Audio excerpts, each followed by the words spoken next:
কি বলছিস? তুই না বললি তোর স্বামীর সাথে তুই সংসার করতে চাস না, একসাথে থাকতে চাস না। সে তোকে স্বাধীনভাবে চলতে দেয় না, বাসার সমস্ত কাজ তোকে দিয়ে করায়। আর তোর যত গহনাগাটি আছে সব তোর ননদকে দিয়ে দিয়েছে।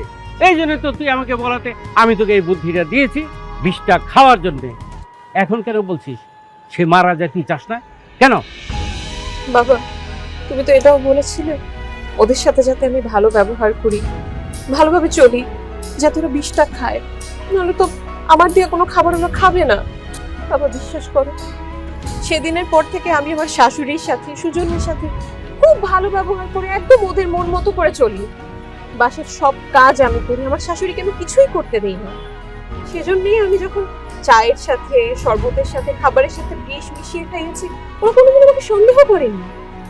কিন্তু বাবা জানো, ওদের সাথে ভালো ব্যবহার করাতে ওরা আমার সাথে দ্বিগুণ ভালো ব্যবহার করেছে।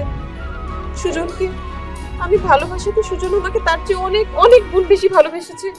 বাবা জানো, স্বামী স্ত্রীর সম্পর্ক যে কত মধুর, স্বামী স্ত্রীর সম্পর্ক যে কত পবিত্র, এটা আমি বুঝতে পেরেছি। একটা নারীর জীবনে সবচেয়ে বড় ছায়া হচ্ছে তার স্বামী, সবচেয়ে বড় সঙ্গী হচ্ছে তার স্বামী। আমি আমার জীবন সঙ্গীকে হারাতে চাই না বাবা। তুমি জানো বাবা, আমার শাশুড়ি আমাকে এখন কতটা ভালোবাসে। আমার শাশুড়ি যত গয়না ছিল সব আমাকে দিয়ে দিয়েছে। বাবা, অনেক ছোটবেলায় তো মাকে হারিয়েছি, ছোট থেকে মাকে কখনো দেখিনি, কিন্তু এখন আমার মনে হচ্ছে আমার শাশুড়িকে আমি মা রূপে পেয়েছি। মনে হয় সেই আমার মা, সে আমাকে তার মেয়ের মতোই আদর করে।